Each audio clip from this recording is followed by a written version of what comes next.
Hello students, welcome in physics class. तो बेटा अपन जो मेजरमेंट वाला टॉपिक पढ़ रहे थे, जिसमें अपन ने क्या क्या पढ़ा था, क्या क्या डिस्कस किया था, डायमेंशन, क्वांटिटीज, यूनिट्स, एरर्स और सिग्निफिकेंट डिजिट और राउंडिंग ऑफ फिगर्स। तो ये जो मेन टॉपिक हैं इस लेसन के वो फिनिश हो चुके हैं। तो मैं आज से आपको इनकी कुछ एग्जांपल्स या क्वेश्चन आंसर्स अपन का सॉल्व कराएंगे। ठीक है, तो इन क्वेश्चन आंसर जो है कुछ इंपॉर्टेंट है, उनको ध्यान से देखना। जैसे मैंने सिग्निफिकेंट डिजिट वाले एक टॉपिक से क्वेश्चन लिया है कि यहाँ पे हमारे पास एक बॉक्स है, उस बॉक्स का मास है 2.300 किलोग्राम। ठीक है ना। और हमसे कहा गया है कि उस बॉक्स में गोल्ड के 2 पीसेस रखे गए हैं। गोल्ड पीसेस का जो मास है वो है 20.50 ग्राम और 20.70 ग्राम। तो हमसे पूछा गया है कि जब हम गोल्ड पीसेस को बॉक्स में रख देंगे तो टोटल मास कितना होगा। अपन को ये कैलकुलेशन सिग्निफिकेंट डिजिट में करनी है। अब यहाँ थोड़ा गौर से देखिए बेटा, क्या है, देखो यहाँ लिखा हुआ है 2.300 किलोग्राम, लेकिन यहाँ क्या है, ग्राम। तो हमारे पास दो ऑप्शन है, या तो इसको ग्राम में बदलो, इनको ग्राम में रहने दो, या इसको किलोग्राम में रहने दो और इनको किस में बदलो, ग्राम में। तो हमारे पास इजी है कि हम किलोग्राम को ही किस में बदलें, ग्राम में बदलें। तो किलोग्राम को हम यदि ग्राम में बदलेंगे तो क्या होगा, 2.300 किलोग्राम कितना हो जाएगा भाई। किलोग्राम को जब हम ग्राम में चेंज करते हैं तो 1000 से मल्टीप्लाई करते हैं। क्यों? क्योंकि 1 किलोग्राम में होते हैं 1000 ग्राम्स। तो ये हो जाएगा बेटा कितना, 2300 ग्राम। अब यहाँ देखिए, यहाँ कितनी सिग्निफिकेंट डिजिट है, 4। रूल्स लगा के देखो, दोनों नॉन जीरो और दोनों जीरो कैलकुलेट होंगे। क्यों? क्योंकि मेजर्ड क्वांटिटी है, यूनिट दी है ना। इसके अलावा यहाँ कितनी है सिग्निफिकेंट डिजिट, 1 2 3 4। ऐसे यहाँ पे 1 2 3 4, चारों में इक्वल क्या है, सिग्निफिकेंट डिजिट्स हैं। इसमें भी 4, इसमें भी 4 और इसमें भी 4। ठीक है। अब टोटल मास कैलकुलेट कर सकते हैं अपन। तो टोटल मास के लिए क्या कर दो, तीनों को ऐड कर दो, यानी कि 2300 प्लस 20.15 प्लस 20.70 ऐड कर दीजिए। 0.15 और 0.70 5 and 7 12, 1 and 1 2 and 3 point 0 0 and 0 0 2 और 2 4 और 2 के बाद कुछ है 3 के अलावा कुछ है और 2 के अलावा ऐड कर दिया हमने। कितनी सिग्निफिकेंट डिजिट आ रही है, देखो 1 2 3 4 5 6 ऐड करने पर 6 सिग्निफिकेंट डिजिट बन गई। लेकिन यहाँ है कितनी है, तीनों में 4। तो जो हमारा समेशन आया है, जो हमारा सॉल्यूशन आया है, उसमें भी 4 ही सिग्निफिकेंट डिजिट होना कंपलसरी है। तो हम क्या करेंगे, इसकी राउंडिंग करेंगे। कहां तक, 4 सिग्निफिकेंट डिजिट तक। तो काउंट कीजिए, 1 2 3 एंड 4। यहाँ तक राउंडिंग करनी, यहाँ से आगे के डिजिट को हमें एलिमिनेट कर देना है। तो देखिए, देखो जहां से अपन को एलिमिनेट करना है वो डिजिट देखो क्या है, लेस देन 5 है ना, है कि नहीं, लेस देन 5 है। यदि अपनी एलिमिनेट की जाने वाली डिजिट लेस देन 5 है तो अपन उसको एलिमिनेट कर देते हैं और बाकी को एज इट इज राइट कर देते हैं। तो टोटल कितना आया, 2340 ग्राम। किलोग्राम में कन्वर्ट करेंगे तो ये हो जाएगा 2.340 किलोग्राम। वो उल्टा कर देंगे, 1000 से डिवाइड कर देंगे यदि हमको ग्राम को किलोग्राम में चेंज करना है। तो इस तरह से अपन बेटा इसको कैलकुलेट कर सकते हैं। एक एग्जांपल हो गया सिग्निफिकेंट डिजिट का, कॉपी कर लीजिए इसको। चलिए अपन नेक्स्ट क्वेश्चन देखते हैं। इसमें कहा गया है कि साउंड की जो वेलोसिटी है इन एयर, साउंड की वेलोसिटी इन एयर वो 3 चीजों पे डिपेंड करती है। कौन कौन सी, एक तो प्रेशर ऑफ एयर यानी कि टोटल प्रेशर, एक डेंसिटी ऑफ एयर और दूसरा है फ्रीक्वेंसी। तीन चीजों पे डिपेंड है बेटा, प्रेशर, डेंसिटी और फ्रीक्वेंसी। तो अपन को करना क्या है, इनके बेस्ड अपन को साउंड का फॉर्मूला डेरिवेट करना है बाय यूजिंग डायमेंशनल एनालिसिस। ठीक है, तो बेटा मैंने आपको डायमेंशनल एनालिसिस का क्या तरीका बताया था, याद है ना? क्या कि सबसे पहले तो हम क्या करते हैं, इस इक्वेशन को इस तरह से लिख लेंगे, v प्रोपोर्शनल टू p की पावर a, d की पावर b और f की पावर c। इस तरह से अपन लिख लेते हैं एक बार, ताकि अपन को डायमेंशनल एनालिसिस करते टाइम प्रॉब्लम ना हो। अब हम क्या करेंगे, दोनों साइड डायमेंशन लिखेंगे। ये क्या है, वेलोसिटी, वेलोसिटी की डायमेंशन बताई थी मैंने आपको, m0 l1 t -1। Proportional sign को हम इक्वल में कन्वर्ट कर देंगे। उसके बाद प्रेशर, प्रेशर की डायमेंशन बताई थी मैंने आपको, m1 l-1 t -2 की पावर क्या, a।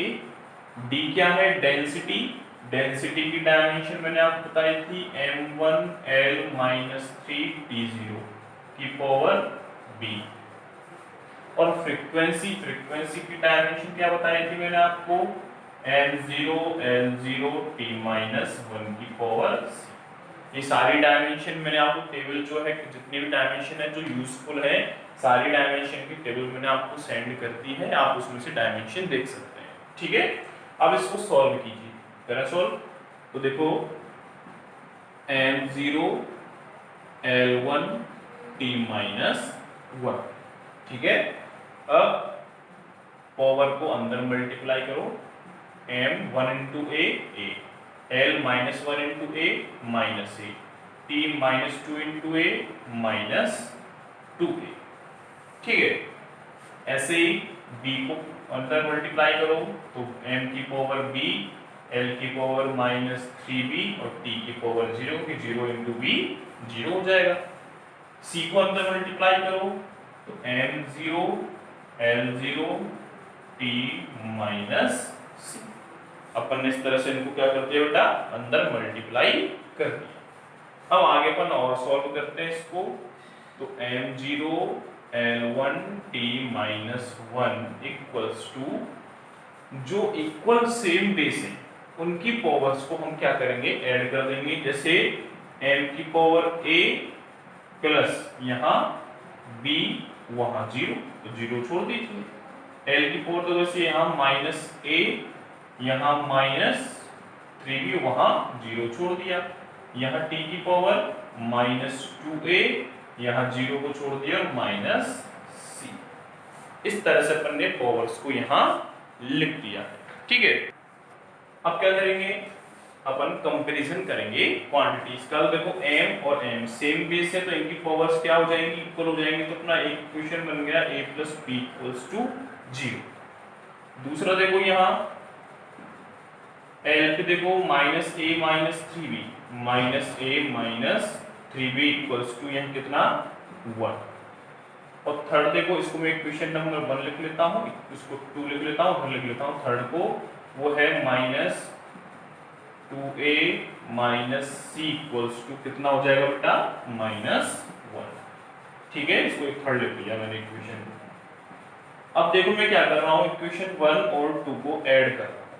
ऐड करूंगा तो देखो a और a फिनिश हो जाएंगे, बचेगा +b -3b, ये हो जाएगा -k2b। कितना हो जाएगा बेटा, -k2b = 1। तो b की वैल्यू कितनी आएगी, -1/2। कितनी आएगी b की वैल्यू, -1/2। b की वैल्यू को अपन इक्वेशन नंबर फर्स्ट में रख देते हैं, तो a × प्लस की जगह b की वैल्यू आएगी -1/2 = 0, तो a की पावर आ गई +1/2।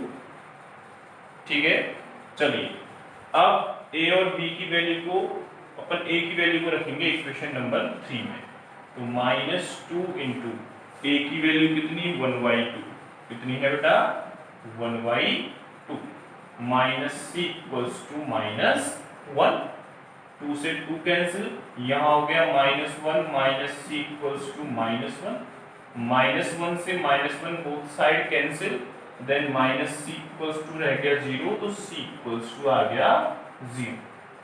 c क्या आ गया? 0 आ गया। Is that clear?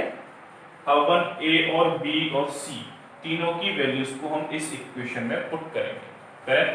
इधर देखें तो v proportional to p, p की पावर a, p की पावर a और a की वैल्यू कितनी है बेटा यहाँ 1/2, तो a की वैल्यू मैंने रख दी यहाँ 1/2।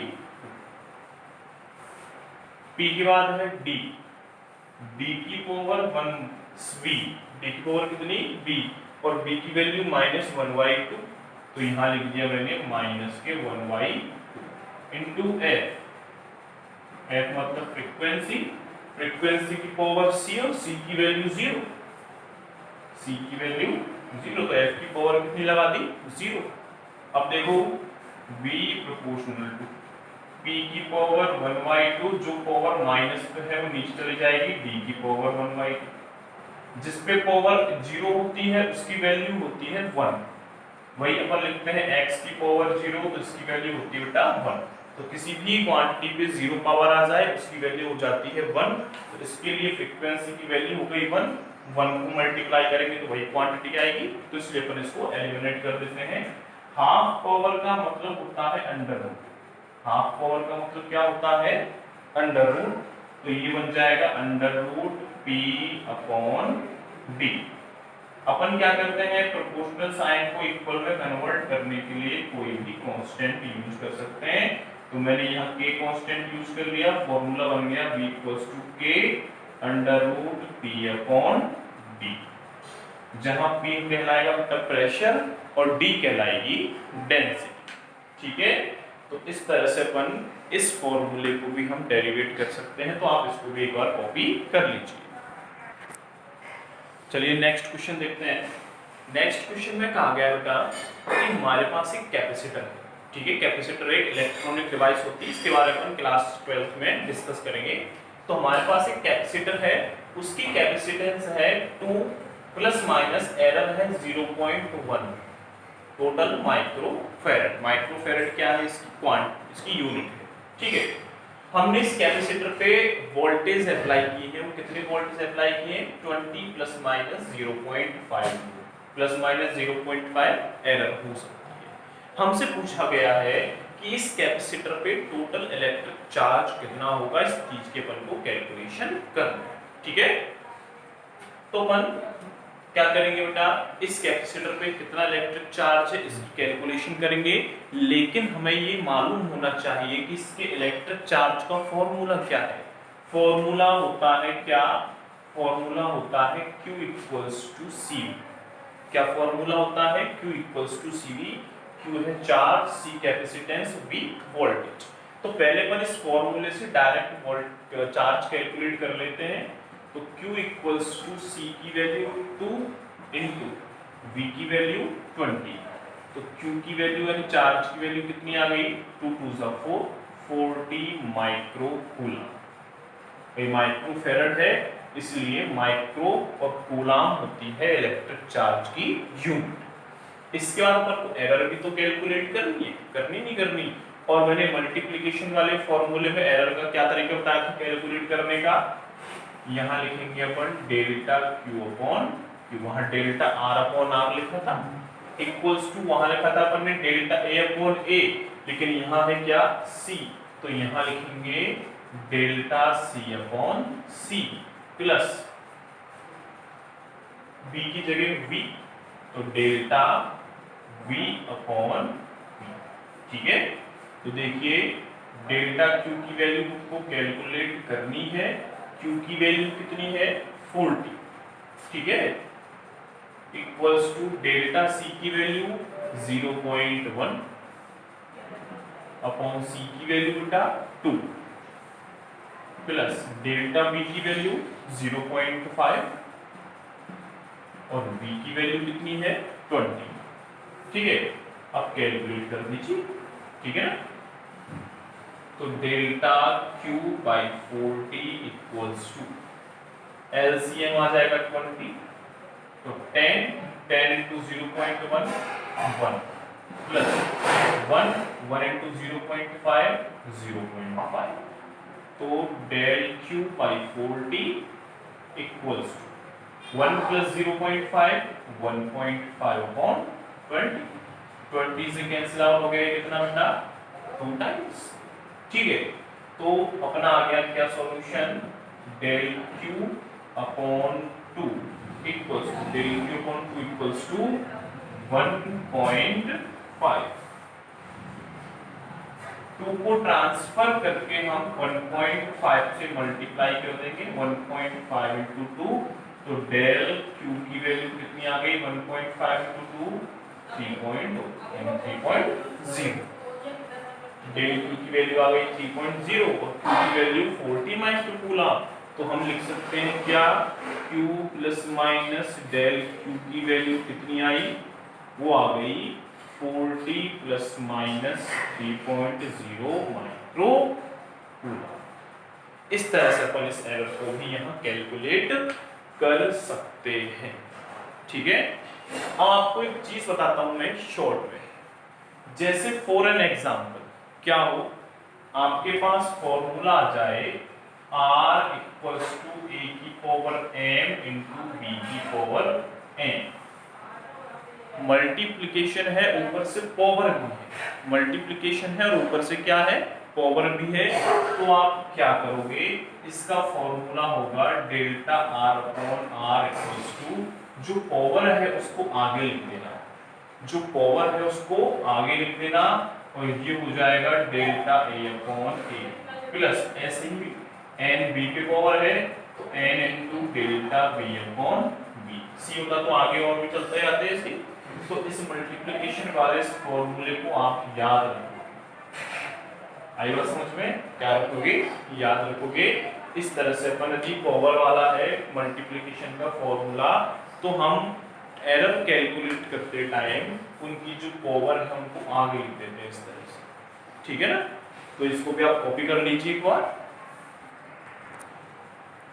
अपन को एक चीज और ध्यान रखनी है, वो क्या है बेटा, अभी मैंने आपको फॉर्मूला बताया था, जैसे कि अपने पास एरर के लिए आ जाए या r इक्वल्स टू a की पावर m इंटू b की पावर n, तो आप क्या करोगे, अपन क्या करेंगे, मैंने आपको तरीका बता दिया था, delta r upon r equals to अपन क्या करेंगे, पावर को आगे लिख देंगे m into delta a upon a plus n into delta b upon b। यदि ये फॉर्मूला डिवाइडेशन में होता तो जैसे कि r इक्वल्स टू a की पावर m अपॉन b की पावर n, तो क्या करते हैं हम, तो भी यही तरीका होता है, डिवाइडेशन में हो चाहे मल्टीप्लिकेशन में हो, करेंगे तो हम ऐड ही, तो ये होता डेल्टा r अपॉन r और यही होता m into delta a upon a plus n into delta b upon b। ठीक है, यदि ऐसा आता फॉर्मूला मान के चलो कि r इक्वल्स टू a की पावर m b की पावर n c की पावर k और d की पावर l, तो क्या करते, तो भाई बड़ा वाला फॉर्मूला बन जाता delta r upon r equals to m into delta a upon a plus n into delta b upon b plus, अब इसको भी अपन आगे लिखते हैं k into delta c upon c plus l into delta d upon b। इस तरह से हम इसका फॉर्मूला लिख सकते हैं। ठीक है ना, इसका एग्जाम्पल मैं आपको नेक्स्ट लेक्चर में करवाऊंगा, इसका एग्जाम्पल अपन नेक्स्ट लेक्चर में करेंगे, कैसे इसके एग्जाम्पल करते हैं, लेकिन आपको ये फॉर्मूला मालूम होना चाहिए कि पावर आ रही हो तो हम इनको कैसे सॉल्व करेंगे। तो इसके लिए सिर्फ इतना सा ध्यान रखना है कि पावर जो है वो आगे आ जाती है, आती किस मेथड से है, वो लॉगरिथम मेथड से आती है, लेकिन लॉगरिथम मेथड अपन आपको बाद में बताएंगे जब अपन मैथमेटिकल टूल्स पढ़ेंगे। ठीक है ना, तो आज के लिए इतना काफी बेटा, थैंक यू।